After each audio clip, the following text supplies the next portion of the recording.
आज हम एक बहुत ही प्यारी स्टोरी को रीड करने वाले हैं। स्टोरी रीड करने से हमारी वोकैबुलरी मजबूत होती है। तो चलिए फिर बिना देरी किए वीडियो को शुरू कर लेते हैं।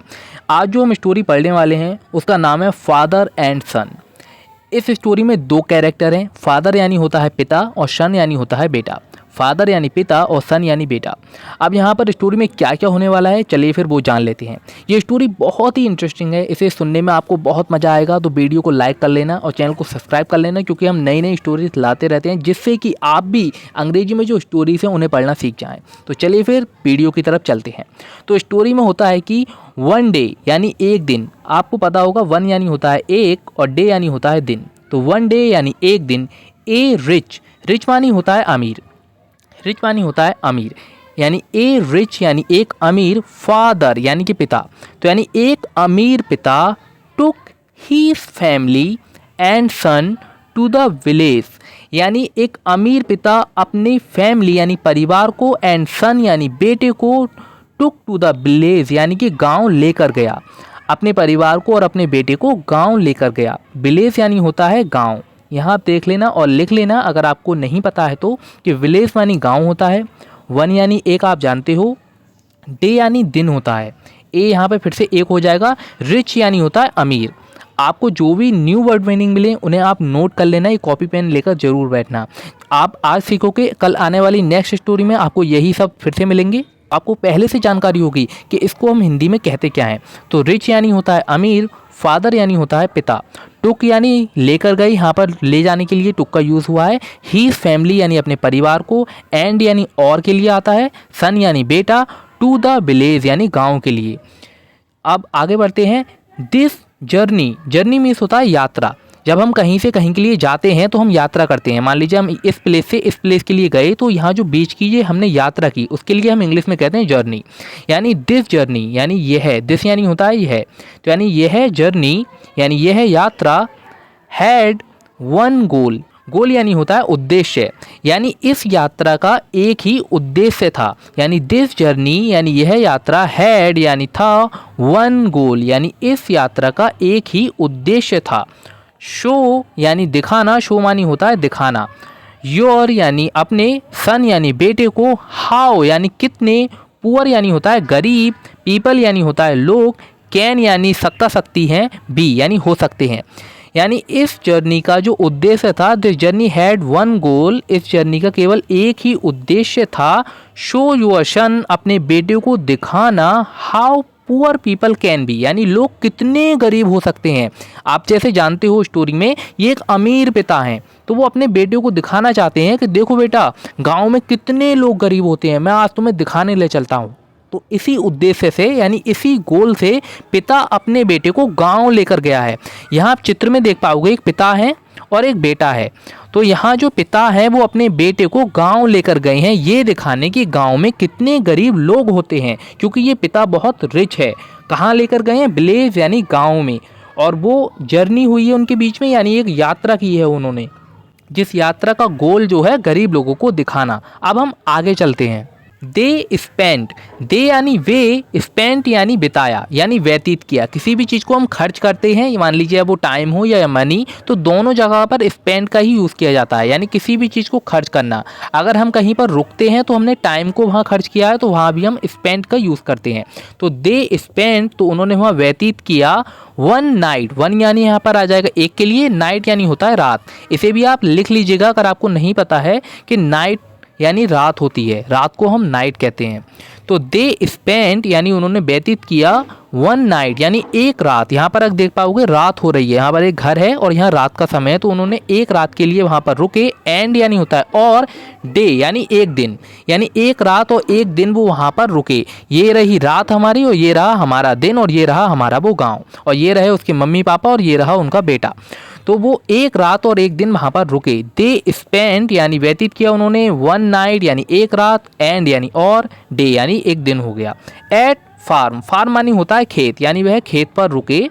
ऑफ ए यानी किसके? ऑफ ए, वेरी यानी बहुत, पुअर यानी होता है गरीब। वहाँ हमने सीखा था रिच यानी होता है अमीर, लेकिन पुअर मीन्स होता है गरीब। यानी a very poor family, family यानी परिवार, यानी एक बहुत ही गरीब परिवार के यहाँ खेत पर वह लोग रुके थे। क्योंकि आप जानते होंगे गांव में जो घर होते हैं वो खेत में ही होते हैं, तो वो एक खेत पर ही रुके थे। फार्म यानी हो जाएगा यहाँ पर खेत।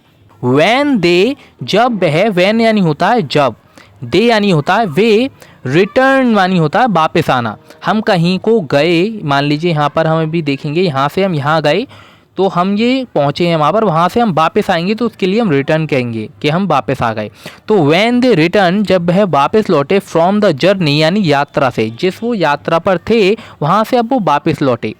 मान लीजिए इस पैरे को हम एक बार फिर से समझेंगे। दे स्पेंड वन नाइट, वह वहाँ एक रात रुके, ये रही हमारी नाइट, एंड यानी और, डे ये रहा हमारा दिन, एट द फार्म ये रहा हमारा फार्म यानी खेत, फार्म यानी होता है खेत, of a very poor family यानी एक बहुत ही गरीब परिवार के, यहाँ पर आप गरीब परिवार को, ये घर है उसका। व्हेन दे रिटर्न, जब वे वहाँ से लौटे, फ्रॉम द जर्नी यानी यात्रा से।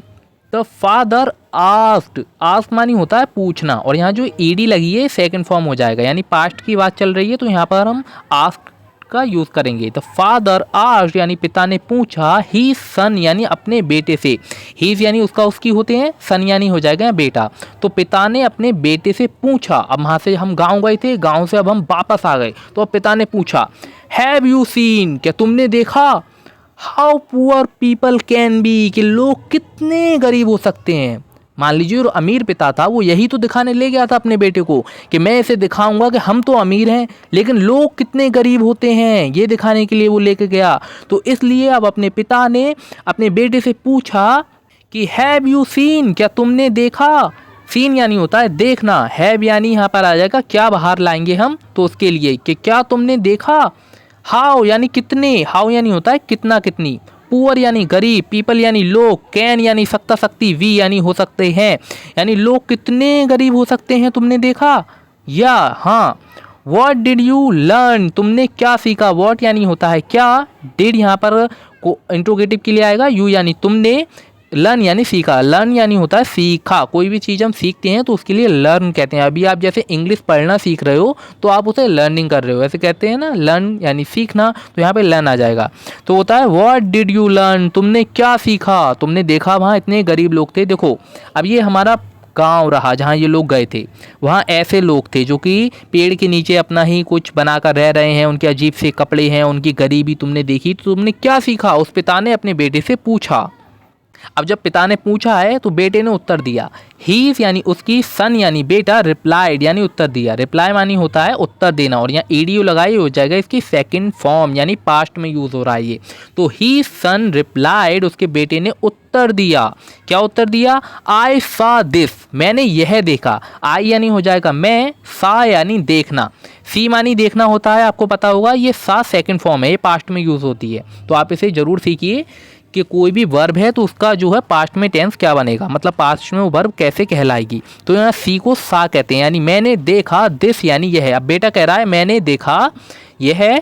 वी हैव यानी हमारे पास है, वी यानी हमारे, ए यानी एक, डॉग यानी कुत्ता, कुत्ते को डॉग कहते हैं। We have a dog at home, हमारे घर पर एक कुत्ता है। जैसे ये देख रहे हो आप, कुत्ता यहाँ पर दिख जाएगा, डॉगी, देखो हम डॉगी कहते हैं। तो हमारे घर में एक कुत्ता है, ये बात बच्चे ने कही कि हमारे घर में एक कुत्ता है।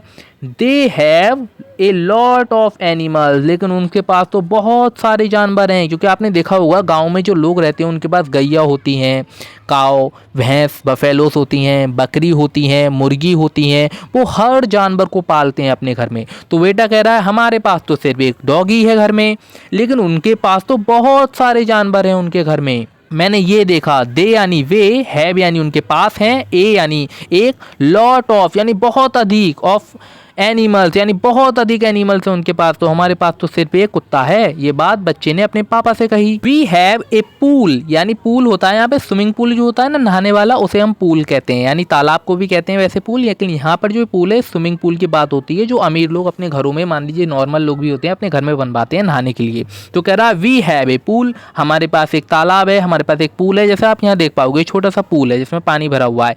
That stretch to the middle of the garden, यानी स्ट्रेच यानी फैला हुआ है, स्ट्रेच मानी होता है किसी चीज़ को फैलाना। तो हमारा जो पूल है वो फैला हुआ है टू द मिडिल यानी बीच तक ऑफ द गार्डन, यानी हमारे गार्डन के बिल्कुल बीच में हमारा पूल है जो कि फैला हुआ है, यानी एक छोटा सा पूल है हमारे पास। तो देयर स्ट्रीम्स आर एंडलेस, लेकिन उनकी जो धाराएं हैं, मान लीजिए यहाँ पर आप देख पाओगे ये जो नदी बह रही है ये तो एंडलेस है, मान लीजिए उसका ना अंत है ना शुरुआत है, वो एंडलेस है, जिसका अंत या शुरुआत ना हो उसे एंडलेस कहते हैं।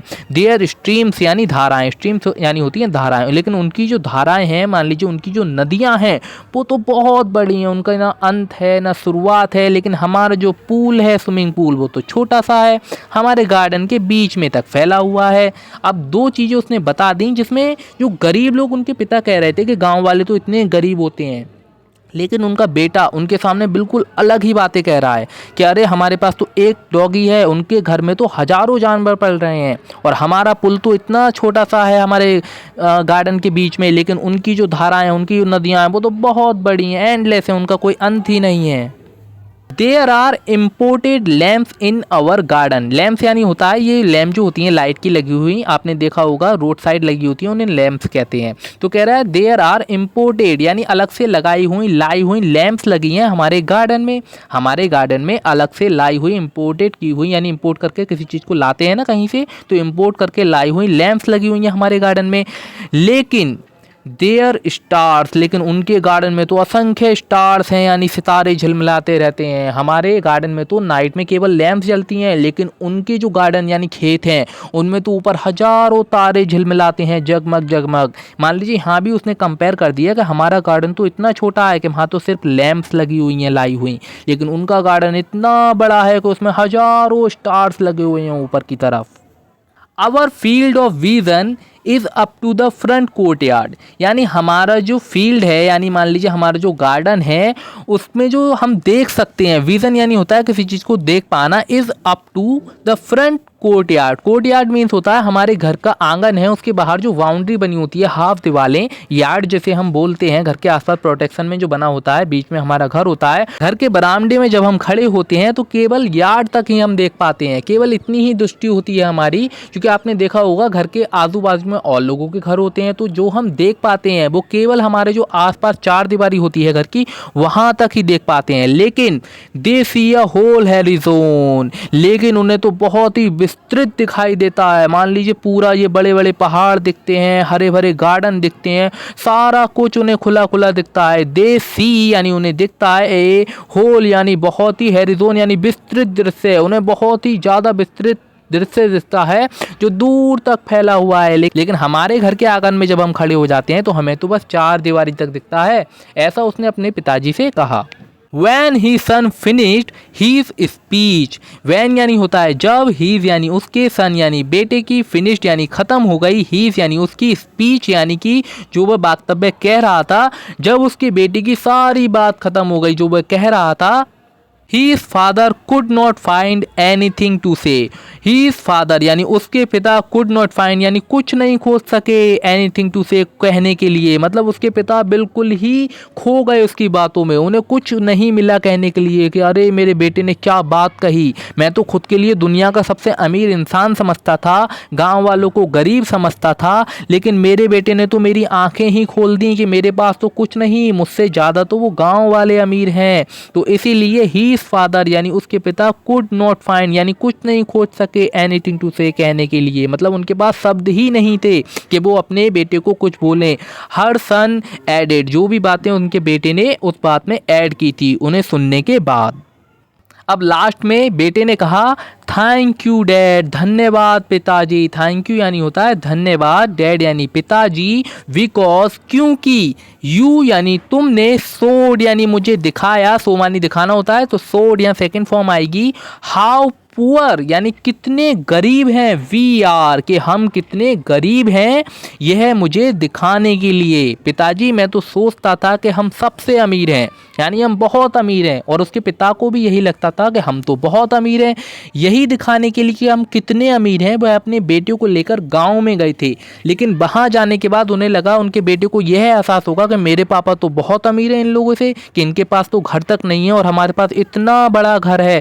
लेकिन उनके बेटे ने कुछ अलग ही सीख ली वहाँ से, और वो सीख जब उसने अपने पिता को बताई तो उनके पिता की भी आंखें खुल गईं और वो अपने बेटे को बड़े नाच से देखने लगे कि वाह बेटे, तुमने तो मेरी जितनी भी रिचनेस यानी जितनी भी अमीरी थी उस सब को फेल कर दिया, यानी मेरी आंखें ही खोल दी। और बेटे ने कहा धन्यवाद पिताजी, आपने ये बताया या ये दिखाया मुझे कि हम कितने गरीब हैं, क्योंकि हमारे पास तो उनके मुकाबले में कुछ भी नहीं है। ये जितना बड़ा घर है ये भी उनके सामने छोटा है, ये इतना बड़ा आंगन ये भी उनके सामने छोटा है, ये स्विमिंग पूल ये भी उनके सामने छोटा है, हम एक कुत्ते को, हम एक डॉगी को अपने घर में पालते हैं, ये भी बहुत छोटी बात है।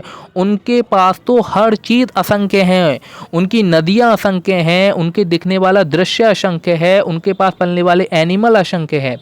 तो इसीलिए कहते हैं कभी भी अपनी अमीरी पर हमें घमंड नहीं करना चाहिए। यहाँ हमें सीख मिलती है, क्योंकि अगर हम इतने बड़े हैं तो हमसे भी बड़े लोग इस दुनिया में मौजूद हैं, हमें कभी भी घमंड नहीं करना चाहिए।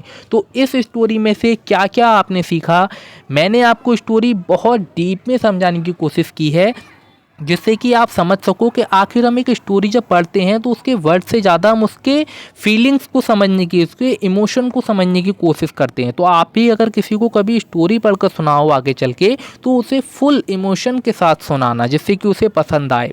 तो अगर आपको ये स्टोरी अच्छी लगी हो तो आपने क्या क्या वर्ड मीनिंग इसमें सीखे नए, उन्हें कमेंट करना और वीडियो को शेयर जरूर करना अपने फ्रेंड्स के साथ, जिससे कि वो भी सीख सकें। आपको इतनी ही डीप व्याख्या में और भी वीडियोस देखनी है तो नीचे कमेंट कर देना कि हाँ सर हमें इतना ही एक्सप्लेन करके बताइए, ऐसे अच्छा लगता है। अगर आपको लगता है कि थोड़ा कम एक्सप्लेनेशन चलेगा तो भी बता दीजिएगा। तो वीडियो को लाइक करें, चैनल को सब्सक्राइब करें। धन्यवाद, मिलते हैं अगली वीडियो में बहुत जल्दी।